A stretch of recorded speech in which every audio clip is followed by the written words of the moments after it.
What is up, you guys? Welcome back to the channel. Now here in today's video, I'll be giving you my predictions of where I think each team in the AL West will end up here in 2022. And now before we get into all that, guys, I'm going to need you to do a couple of things for me, please. First, leave a like on the video if you enjoyed. Next, go over, smash the red button.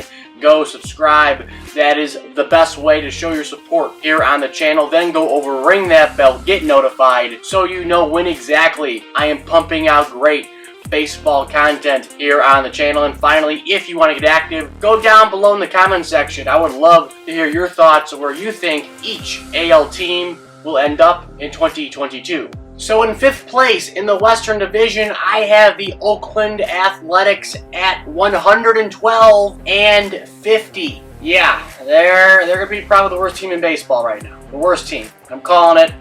Now, Dakota, they have them in last, but not that bad. They have them in 5th place with 65 wins and 96 losses. So I agree with Dakota when it comes to where they're going to end up in the standings, but not necessarily their specific record. Oakland had a fire sale this offseason. Olsen, gone. Chapman, gone. Manager, Bob Melvin, gone. Their offense is just terrible. I think if Manaea and Montas do really well in the first half, regardless of how the team is performing, they're going to be dealt as well. Why? Well, because they both signed just a one-year deal with Oakland. So even if the Athletics are, hovering around the wild card or in the wild card race, they're going to have to make that tough decision when it comes to keeping or moving those two guys prior to the deadline. And I think they will ultimately move those two regardless of what happens here in 22. So the A's, they're going to be trashed. The only positive I see when it comes to Oakland is that they're the A's, and hell, I guess anything can happen if you're the Oakland A's, right? Now, coming in 4th place is the Texas Rangers at 68-94. Now, Dakota, well, they have the Texas Rangers also in 4th place, but with 70 wins and 91 losses. So I have the Rangers, same spot as Dakota, but with just 2 less wins than what the computer has to say. They are a very young team with a lot of promise, but very young. That's the point. Yes, they added Seager and Semien to stabilize that infield and provide veteran presence in that clubhouse, but I don't think those two guys will change the world when it comes to the Rangers, at least this year. I mean, we'll see if Garcia can, have a good sophomore season coming off an outstanding freshman campaign. They also have the veteran Cole Calhoun in right field, so he has some pop. Now, when it comes to the pitching, well, we all know that, Jack Leiter is a stud, but he's still a few years away from making his debut. Their overall MLB rotation is not terrible. Hopefully, John Gray will benefit from being away,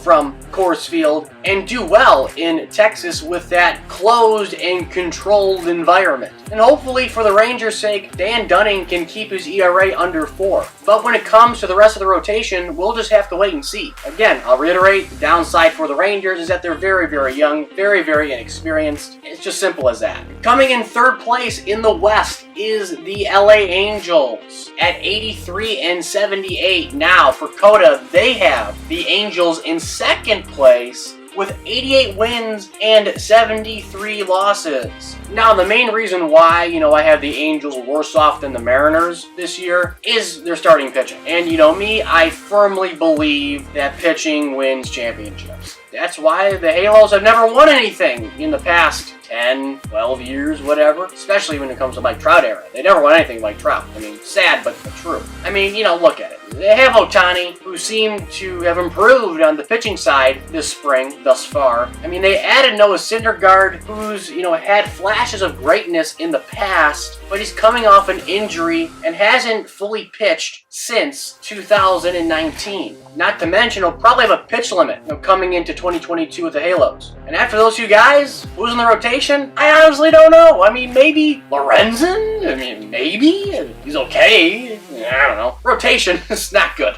Not the best. The only positive for the Halos is their offense. I mean, really, they have Trout, they have Ohtani, Rendon hopefully will improve, and, Jared Walsh, whose breakout year last year. But again, I don't care how good a team's offense is. If their pitching is terrible, they will most likely miss the playoffs. Again, i.e. 2015 Detroit Tigers.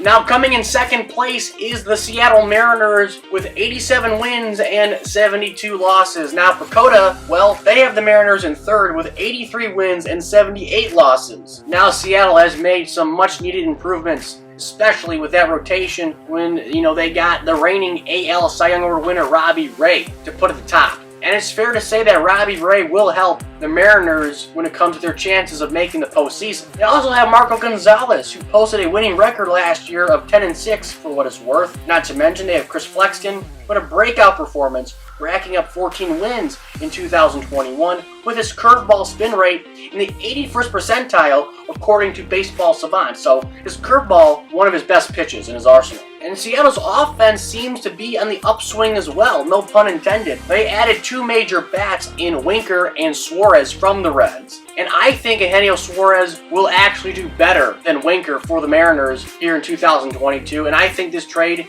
is going to turn out to be a steal for the M's in the long term. Another guy who could possibly help them out when it comes to the offense at some point this season is outfield prospect Julio Rodriguez. He seems to, be very, very good for the Mariners in their system and could help out. Now, the only downside I see for the M's is a lack of overall experience for the ball club. I worry that this lack of experience could hinder their chances of trumping a team like the Houston Astros when it comes to winning that AL Western division. Now, coming in first place in the AL West is the cheating Houston Astros. Yep, I still think they're going to be the best team in the West, unfortunately. At 88 wins and 73 losses. Now, POSTSEASON, they project the Astros to have 90 wins and 71 losses. I don't think it's going to be that many wins for the Astros now. Let's not get crazy. Now, the only reason why I have the defending American League champions rattling off 88 wins is because I think they have some major questions. The first one is Justin Verlander. I mean, you just don't know how his body will respond during a full 162-game slate at the age of 39, coming back from Tommy John. However, I do think the rest of the rotation will be good, with McCullers and Valdez